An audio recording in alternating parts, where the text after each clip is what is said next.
About this. We're joined by a couple of economists and a couple of good ones. Mark Vitner and Gerald O'Driscoll are both with us. Mark at Wells Fargo and Gerald, the senior fellow at Cato and former Dallas Fed vice president, economic advisor. Gerald O'Driscoll, to you first on Peter Barnes's commentary and reporting there on the wage discussion, because I think market participants, as they often do, react quickly one way and then the other way, thinking, oh, maybe we're seeing some wage pressures finally. And as Peter points out, in the wording, well, maybe not as much as some people think. How do you kind of decipher what the Federal Reserve is saying here? Well, we're in this uncertain territory where the anecdotal evidence and the solid data diverge, and that often gives them a reason to pause and wait till the next meeting.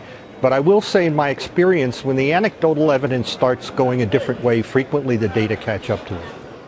So you say in this case, and I'll get to you in a second, Mark, but just, Gerald, finish that thought if you can. In this case, the anecdotal evidence in this case, I think it might give them reason to put off the decision till December. Okay, fair enough. So you put it off. Don't hike rates in September. Mark, what did you take away from that beige book? Peter just reported on it. Well, it was a little stronger than I would have thought. I really thought there would be more references to the weakness in coming out of lower oil prices and also the troubles in China, but it was in there, but it was kind of in there at the edges. In terms of the wages, though, there were 28 references to wages rising moderately, mildly, slightly. There were 26 references to intensifying or increasing. So it was still fairly mixed. Yeah. You sound like you're doing one of those. I don't think there was anything. One of those wordles, right, where you type in the word. Is that what you do when these reports come out? Yeah, we do a little search and try to figure out if things have changed, if the tone has changed that much, and try to quantify it. Yeah. But when it comes to wages, they use so many different modifiers, it's very hard to do. We're still in the camp that the Fed's going to raise in September, and I think that they're going to do something rather remarkable, in that they're going to find a way to raise rates and still provide a sense of ease at the same time, and that they're likely to lower the dots so that the forecast for the Federal Reserve, from the Federal Reserve Bank presidents and the Federal Reserve governors, are likely to be reduced, so that they make it clear that it's one and done for 2015, and that rates will likely rise even more slowly than we thought previously in 2016 and 2017. I think that's where we are right now.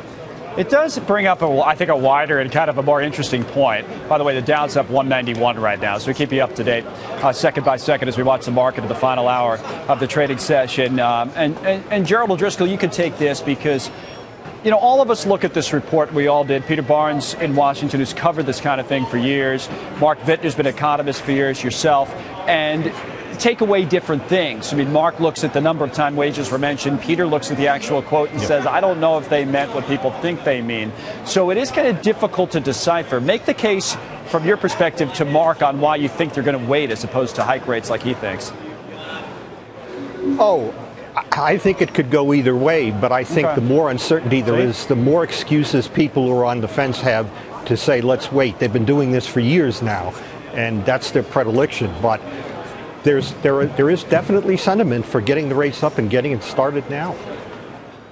All right, so nobody knows nothing. We don't know what's going to happen, and that's the kind of market that we like to cover because it makes it more interesting. But it is funny, right? Two smart gentlemen there, and Mark Vitner and Gerald O'Driscoll. Maybe three. Throw in Peter Barnes. I'll take myself out.